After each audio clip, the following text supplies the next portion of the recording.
What's up, y'all? This is DeAnthony Collins, and welcome to The Quiet Loud. Today's not just any day. It's August 30th, aka my birthday. And I'm not ashamed to say, it's my 45th birthday. Gotta be honest, I have a lot of friends, or at least a good number of friends through the years that did not make it this far. So, for them, I like to sit back and reflect on the lives they did not get to have and just how blessed I am to have seen it this far, to get to taste some success in my life, to get to have a loving wife and a really cool son that I'm so proud of. It's a great moment to stand in, and I wish we could all be here to enjoy moments like this. But here's the truth about me. I grew up sandwiched between some superstar siblings, right? My big brother, he always kind of had that shine, He was the guy that everybody kind of wanted to be around. Even me, for a good long while, he was somebody that I looked up to and wanted to emulate for the longest time. But it was, for me at least, unattainable, not in the way that he did it. I couldn't do it the way he did. And I would even kick that to my younger sister. My much younger sister. My brother and I have 2 years between us. My sister, it's a little bit more so, but the same story. Super charismatic, standing in the spotlight, natural center of attention. Me, I kind of coasted in the quiet lane. The observer, the introvert, the one who blended into the background but kind of noticed everything. That was my rhythm. That was my lane. But I'll say this. Even in all that quiet, I always felt like there was something shining inside of me too. But I wasn't loud with it. I wasn't flashy, but I knew, And here I am, 41 years later, proving it to myself and anybody that might be listening to this. That quiet doesn't mean invisible, and it doesn't mean passive. Quiet builds. Quiet gives you time to sharpen, so that quiet can become loud. So for my birthday, I'm giving myself an episode 2 with a little wit, a little reflection, and a lot of honesty. So let's get into it. This is my dog, Leo. Leo, get up or come in. One, that might happen from time to time. We have a dog, and he kind of has the full run of the house. So with y'all that have dogs that you love, you know what's up. Alright, so let's get into it. It's selfies with iced coffees.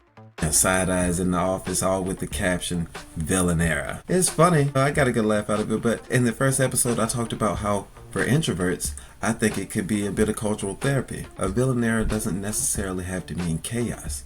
It doesn't mean going and beating up the fax machine like an Office Space. It doesn't mean Joker makeup in the bathroom mirror or kick dancing down the stairs. For us, villain energy might simply mean finally saying no, not answering that text when it doesn't suit you, choosing peace without apology. And since it's my birthday, I think I'm gonna claim it too. Alright?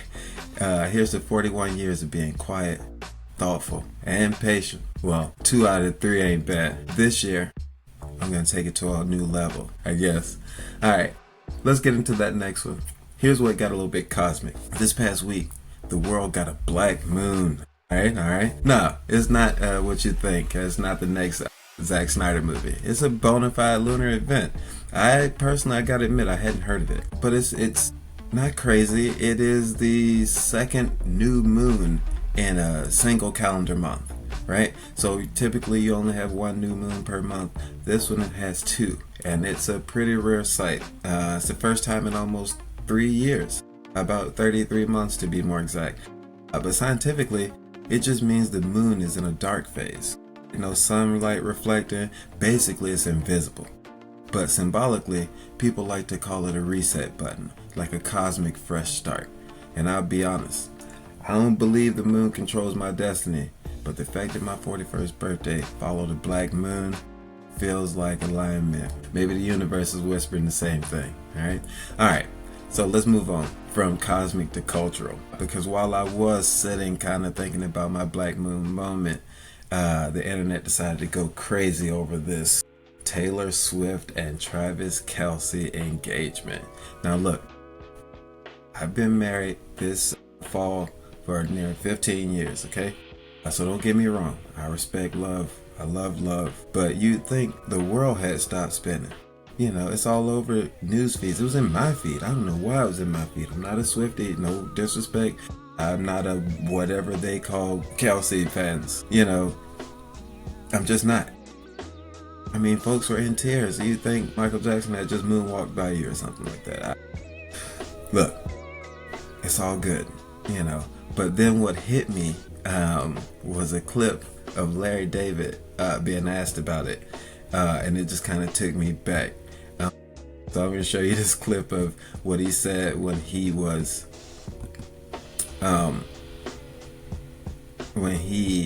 asked about this. Here, play this clip. Or this one is my favorite. Alright, so I know I'm being silly here, but honestly, okay, that's what I feel about that. Alright, you know, it's their personal business. That's great for them. You know, more power to you. Congratulations to you guys. I hope that somehow you all can manage to, you know, enjoy going through this process with the specter of the entire world watching your every move. I mean, you seem to be able to handle it thus far up to this point, so hats off to you, and I hope that you can keep that going. Alright, congrats. So finally, let's move on to the last bit. We'll move over from society and culture over to kind of civic and what's happening in the world. Because while social media was buzzing about celebrity rings and thousands of students and workers in Indonesia filled the streets this week, they were demanding wage reform and labor rights. Okay, it started peacefully, then turned violent as police clashed with protesters. There was this hashtag going around, hashtag, please forgive me for this, Polisai Pembunuhan Rakyat, which roughly means police, people's killer. And that was trending worldwide. Okay, that matters. And that matters because that's democracy in action. You know, that's people deciding silence wasn't an option anymore. And even though it's halfway across the world, it echoes all the way over here. I spoke earlier about what was going on in Washington, D.C., and I'm going to get into that a little bit more today, but we have to speak up about these things. We cannot sit back and allow this thing to happen in the dark and in the quiet. We have to bring out the light. We have to make noise about these things. Everybody has to stand up when they see injustice happening, okay? Because noise isn't always just empty hype. Sometimes it's survival. Sometimes it is democracy, and sometimes it's the loud truth breaking through forced quiet, right? And that was my trending whisper.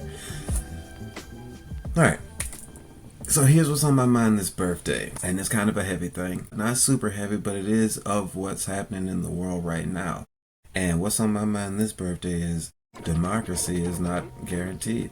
I think that this is something that my elders and people in earlier generations knew. The ones that had to put boots on the ground and march and sit in and civil disobedience their way all the way up to getting us civil rights and the vote and everything else that we've achieved in this country below these almost 249 years.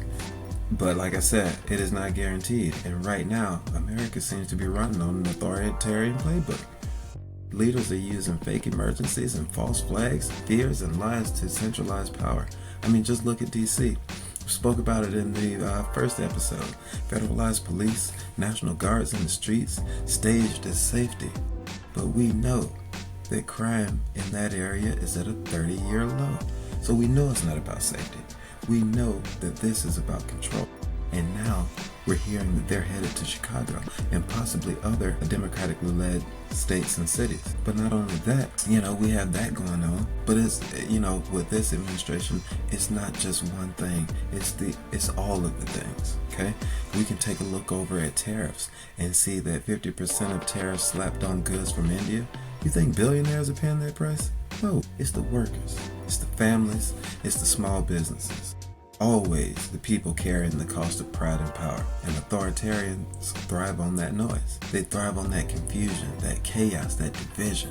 They throw out red meat to get people to take sides so that all the while they're just walking through while we're fighting. What they fear is that silence breaking, that quiet majority finally saying enough. And I'll be clear about this. I'm not neutral, and you should not be either. I'm not quiet, and you should not be either. I'm not gonna let lies run unchecked while our democracy cracks, while our, you know, people are being beaten in the streets, while people are being disappeared and sent God knows where. I'm 41 today, and I refuse to live in a country where black voices, immigrant voices, poor voices get silenced, and by design. Democracy is not a gift, it's a verb, so it must be practiced, and my practice is to get louder with age, and I hope you join me in that. Alright, it's time for the listener echo. Alright, my echo prompt for you this week goes thusly: what moment in your life flipped your quiet into loud? Alright, for me, it's this: my birthday, turning 41. Getting to work on content with my closest friends. Man, you guys, especially those of you who've known me since back in the day, y'all stay tuned for that. That's going to be something you're absolutely going to love. Building this podcast, refusing to stay quiet about what's happening with the state of our democracy. Of course, always about black lives. And of course, about my personal boundaries. For you, it might be something smaller. It could be the day you finally told somebody no, the day you stopped biting your tongue, or it could be something bigger, standing up to your family about something very near and dear to your own heart. Getting involved in your community, or standing up, speaking truth to power. Whatever it is, I want to hear it, guys. Drop your echo in on our socials. That will also be in show notes, okay? You can get that in the description, because your quiet also deserves a microphone, and we'll give you that too. Alright? So, like I said, y'all, this was episode 2, and it hit a little bit different because, like I said, it's my birthday, y'all. I turned 41. Wow. I'm trying to say it as much as possible so it can actually soak in on me and realize that I'm not 21 anymore. We joked around in this episode about villainaires. We got a little bit cosmic with the Black Moon talk, right? And we talked about some celebrity nonsense, but we also got a bit serious with protests and talks about saving our democracy. So as I step into this next year of my life, I'll leave you with this: don't fear your quiet, build in it, rest in it, gather your strength in it, and when the time comes, let it roar. Alright? But until next time, be loud in your listening. I'm D'Anthony Collins, and this has been The Quiet Loud.